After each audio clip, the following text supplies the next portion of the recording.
itu, saya secara pribadi meminta kepada Saudara Rusliadi SH untuk menyampaikan klarifikasi kepada masyarakat baik yang ada di Kabupaten Landak maupun di mana saja berada.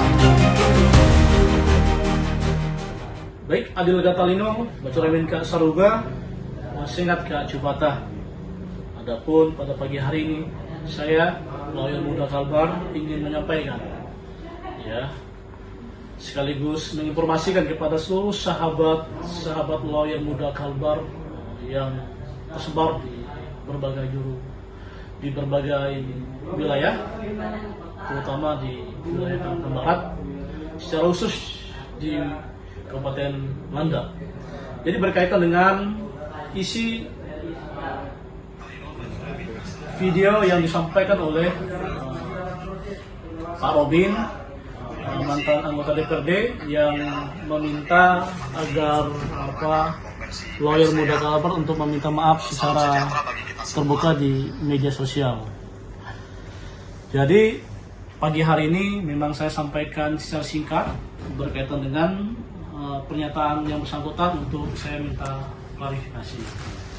Beberapa poin yang ingin saya klarifikasi kepada seluruh masyarakat, terutama kepada para korban yang hari ini menjadi klien saya, yang saya dampingi secara khusus dengan peran saya sebagai advokat. Saya ingin memperlihatkan dulu beberapa potongan video. Jadi, Selamat sore, sahabat Depok.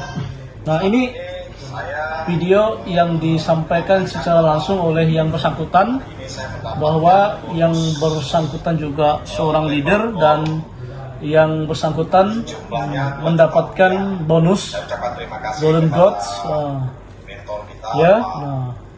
Jadi yang bersangkutan menyatakan bahwa yang bersangkutan mendapat keuntungan. Selama ini banyak mensupport saya, dan saat ini sehingga saya bisa mendapatkan label gold, dan terima kasih juga kawan-kawan yang Nah ini ada lagi potongan video lainnya. Ini pada saat mereka melakukan seminar di aula kantor DPRD. Setiap hari ya, semangat semua kan.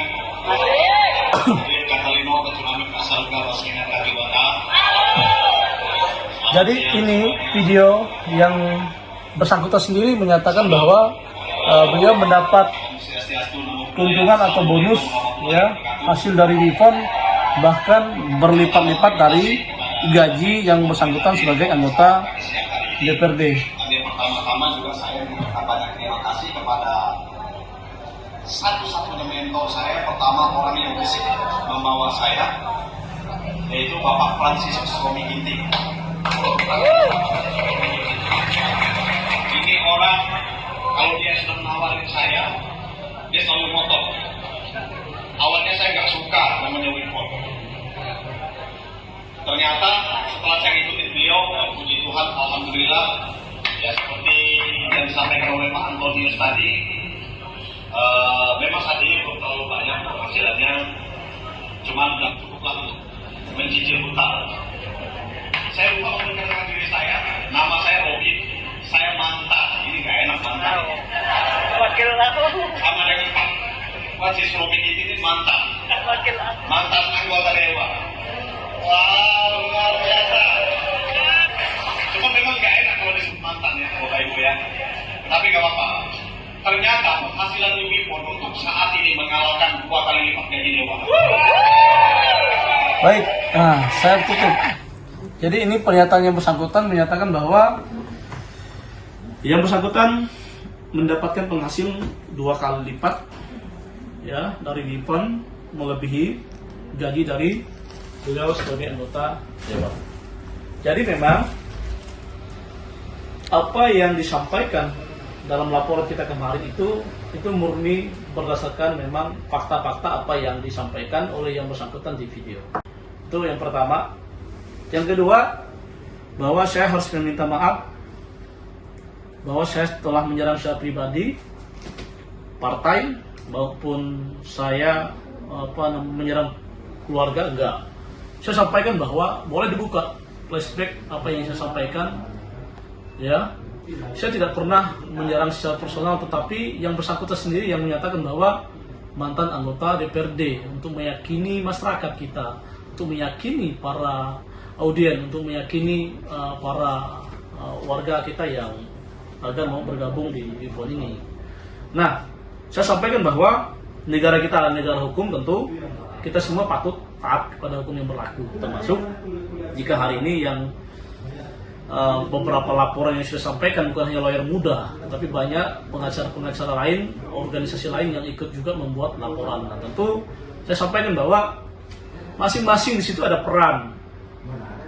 Ya, Pak Sulius misalnya, Pak Robin misalnya, Pak Ginting misalnya. Nah, ini saya sampaikan bahwa baik itu penyidik Polda maupun di tingkat Polres, tentu ini sangat membantu sekali keterangan-keterangan yang bersangkutan, terutama dalam upaya melakukan proses untuk mengungkapkan kasus ini. Nah, saya sampaikan bahwa saya tidak pernah untuk menjustis bahwa yang bersangkutan ini tersangka, tetapi saya menyatakan bahwa keterangan-keterangan yang bersangkutan itu sangat membantu sekali ya, dalam rangka aparat penegak hukum untuk melakukan proses pengungkapan kasus ini, ya kan? Makanya ketika bicara investasi bodong, tentu pasti ada pelakunya. Nah, kita menduga ini beberapa leader-leader ini juga turut serta. Turut serta yang di mana? Tentu kalau kita melihat di pasal penipuan penggelapan, ya, merayu, mengajak, mendoktrin agar seseorang itu yakin seseorang itu mau bergabung, seseorang itu mau menyerahkan uang kepada mereka untuk dilakukan top up.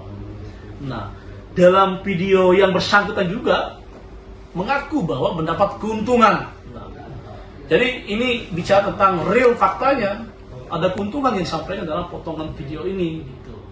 Maka saya selaku kuasa hukum korban meminta kepada aparat hukum untuk meminta keterangan kepada yang bersangkutan, ya kan, untuk diperiksa agar kasus ini bisa terang. Itu apa yang kedua. Baru yang ketiga, saya sampaikan bahwa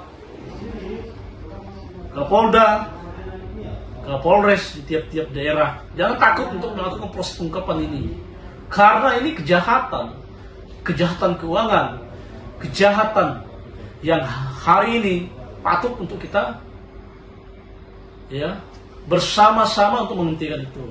Nah, jadi pada hari ini klarifikasi sekaligus informasi yang kita sampaikan sebagai seorang lawyer yang hari ini saya ngebantu para korban, para warga tanpa dibayar 1% pun, dan saya tidak punya kepentingan dalam kasus ini, tetapi saya punya tanggung jawab moral untuk menegakkan keadilan. Saya punya tanggung jawab moral untuk mendampingi warga kita yang menjadi korban demi kemaslahatan, demi Kamtibmas, demi keadilan, dan demi bangsa dan negara Kesatuan Republik Indonesia yang tercinta ini. Mungkin demikian klarifikasi yang saya sampaikan pada hari ini.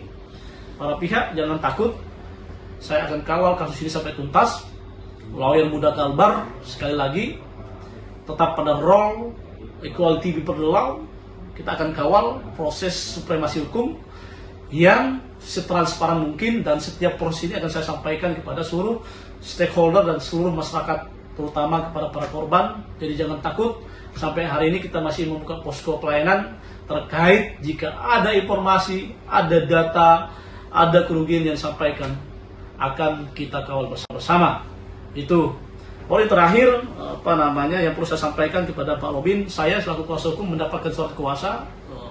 Tentu lawyer dengan surat kuasa yang diberikan itu punya legitimasi atau perintah secara khusus secara hukum untuk menindaklanjuti laporan pengaduan yang disampaikan. Nah, secara khusus kebetulan yang menyampaikan kita itu adalah salah satu nasabah yang direkrut oleh Pak Robin, yaitu Pak Adi Suno. Pak Adi Suno itu memberikan kuasa khusus kepada lawyer muda Kalbar, karena yang bersangkutan Pak Adi Suno itu mengalami kerugian senilai 45 juta melalui Pak Robin yang meminta untuk bergabung. Nah, itu kira-kira garis besarnya. Nah, jika ingin kita saling membuktikan, nanti kita akan membuktikan di penyidik kepolisian. Saya siap diminta keterangan, nah, baik itu di kepolisian maupun di pengadilan. Mungkin demikian klarifikasi yang saya sampaikan. Sekali lagi, salam restoratif, salam keadilan, adil Katalino, baca demikian surga, basengat Kalibata. Merdeka, stop kejahatan. Lawyer muda Kalbar sampai kapanpun akan melawan para mafia. Terima kasih.